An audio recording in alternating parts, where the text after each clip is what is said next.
I decided not to find out whether we were going to have a boy or a girl.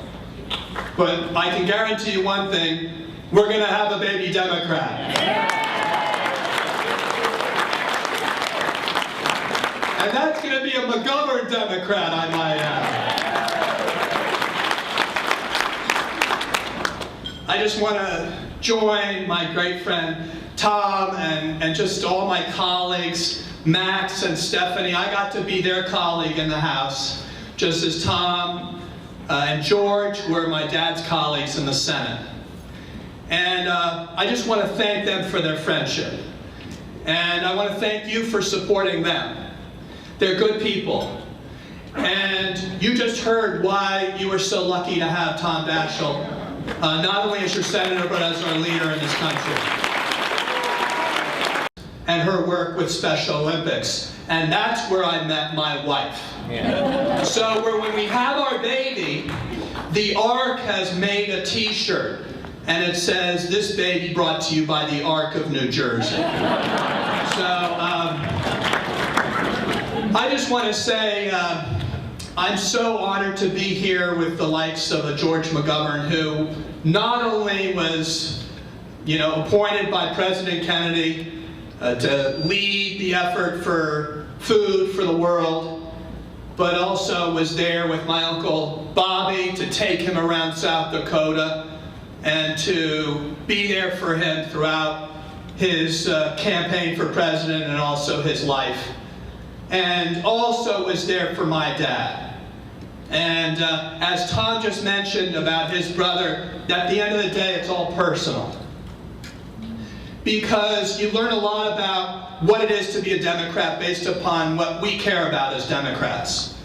And I love that prayer that hearkened to what George McGovern said 50 years ago in his opening prayer for a similar dinner like this. And it was embodied on my dad's mass card when he was had his funeral mass. And it was Matthew 25. And in that passage in the Bible my dad loved so much, it is the only passage in the Bible that talked about salvation. And it said, "Those are there for the least one of these, my brothers and sisters, is there for me." And how instructive to tell anybody what the Democratic Party stands for than to simply say, it is the way I treat my brothers and sisters, is the way I treat everybody else.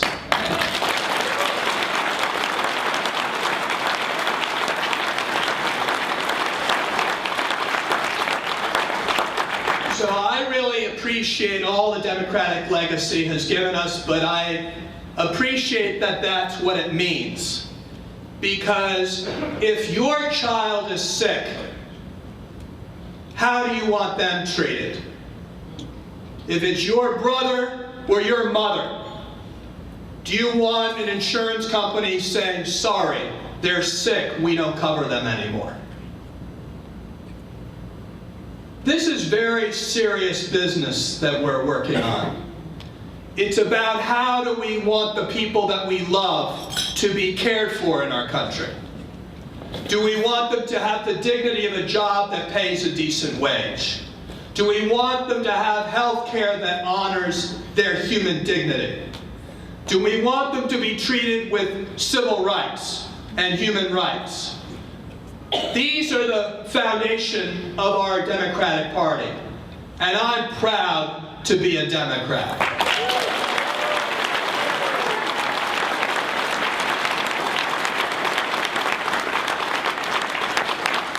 But I will tell you, I wasn't expecting to see so many Democrats in the same room out here in South Dakota. I know it's a tough job for you all out here. But I haven't seen this many people in one room for dinner since I last ate dinner over at my Aunt Ethel's house. By Moore's Law, 1 in 10 of us will be Kennedys in the year 2040. So let's get ready.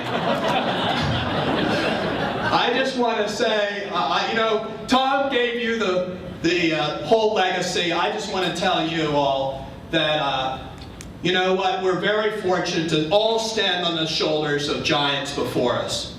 And George McGovern is one of those giants.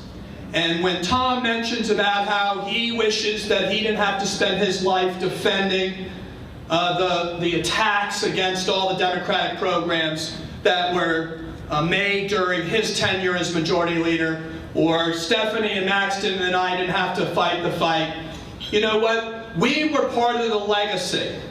And the legacy will continue with all the new candidates who are running. We're all part of a chain. And as Tom mentioned, we're only as strong as the weakest link, because we appreciate that we're all in this together. And what I love about George McGovern is the fact that he never, you know, wore his patriotism on his sleeve. He was a legitimate World War II hero.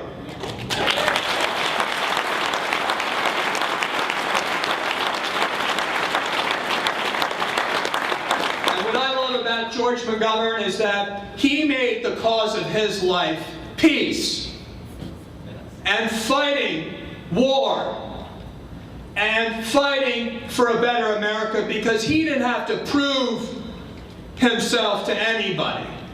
And what he contributed to the legacy of the Democratic Party is something that we'll always benefit from. But I also tell you another fight that I'm proud to be associated with George McGovern, and that is his fight to end the discrimination and the stigma against people with mental illness, people with substance abuse, and people with...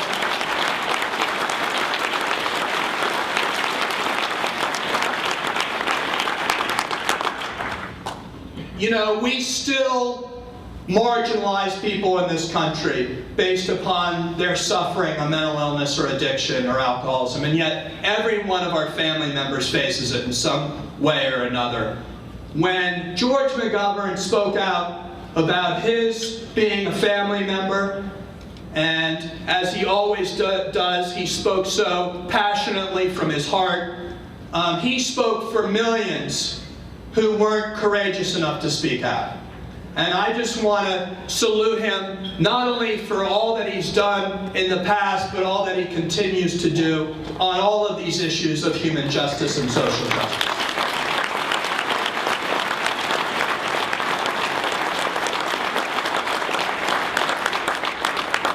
So I really know that you've all come here to hear George, but I'll just tell you, I'm so honored that you're here, but I hope that you all go from here and you make sure that you get out the vote, because the best way to honor the McGovern Democratic legacy is to make sure we elect more McGovern Democrats. So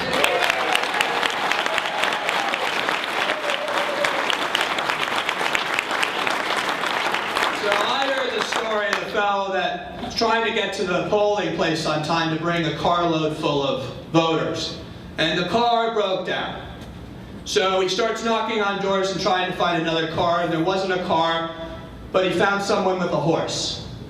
And this fellow with the horse said, you know, this horse is a different horse. It doesn't respond to the usual commands. If you want to get this horse to walk, you say, thank God. If you want to get it to gallop, you say, thank God, thank God. And if you really want to get it to run, you repeat, thank God 3 times. And the fellow said, that's great, because I got to get those McGovern Democrats out to vote. So he gets on the horse, he goes, thank God, it starts to walk. Thank God, it starts to run. And then the fellow yelled after him, he said, don't forget to get the horse to stop, you have to say amen. And the fellow said, what's that? And by that time he was on his way down 11th Street, right to the 11th Street overpass, which has some construction on it down there in Sioux Falls. And he was trying to figure out, how do I get this horse to stop? So he says, stop, and the horse keeps going. He says, halt, and the horse keeps going. And finally, just in the edge of the 11th Street overpass, you know, right down there near the statue of David here in I went all around today. Yeah. Beautiful city, Mary. And wonderful weather, by the way. I know it's like that all the time. So he finally remembers the word, he said, amen, and the horse right on the edge. And he just sat back in his saddle. Thank God. So, I just want to tell all of you, we're going to be saying a lot of amens, a lot of thank gods to get the vote out, but it's only going to be done because you are out there and know what's on the line and what's at stake. And that's taking care of the people we love the way we know they deserve to be taken care of. And that's with human dignity and respect.